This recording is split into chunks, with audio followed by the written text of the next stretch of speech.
I would like you to imagine sitting in a room looking up at a tiled ceiling, and you notice that one tile is missing, just one. What would you concentrate your vision on? What would you look at the most?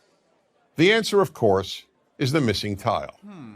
Now, that's fine for ceilings. In fact, it's actually good because we can replace a ceiling's missing tile and once again have a perfect ceiling.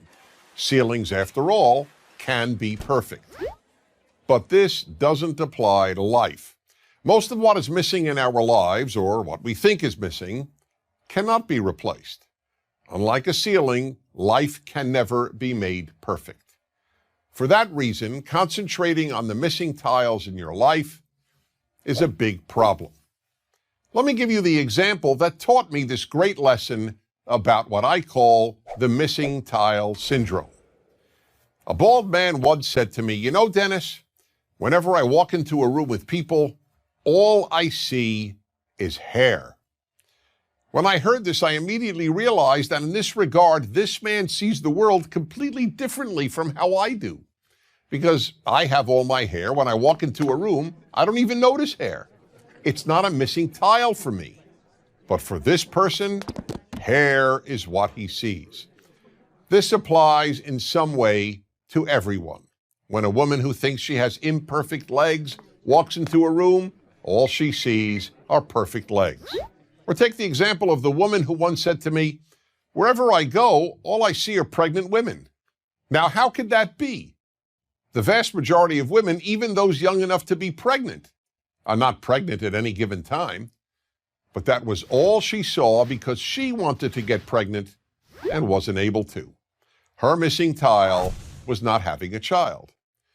That's the way human nature is. We focus on what's missing in our lives. The missing tile syndrome is a very big obstacle to happiness, so big, in fact, that it makes happiness almost impossible. There will always be something missing in your life. When you see other people's kids, you'll think you see tiles that are missing in your own children. Gee, why can't my kid study as hard, or be as polite, or be as bright, or be as good-looking, or be as athletic?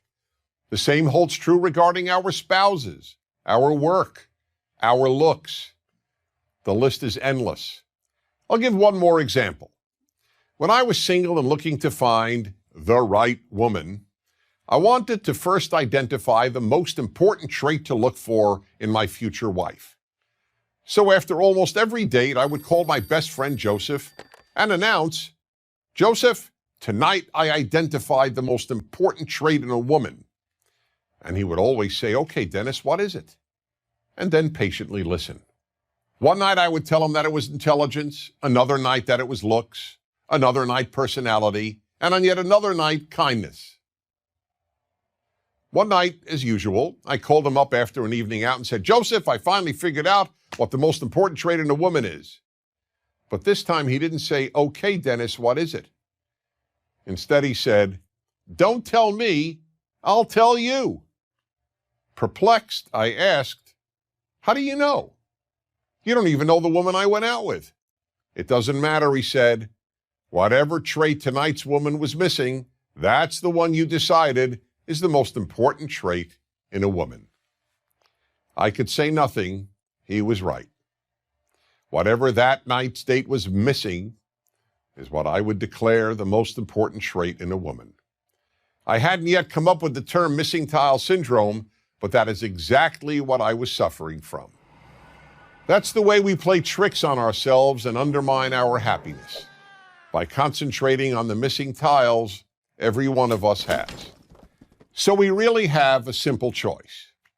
Do we focus on the rest of the ceiling, on all the tiles we do have, or do we focus on the ones we're missing? To a large extent, the answer to that question will determine how happy you will be. I'm Dennis Prager.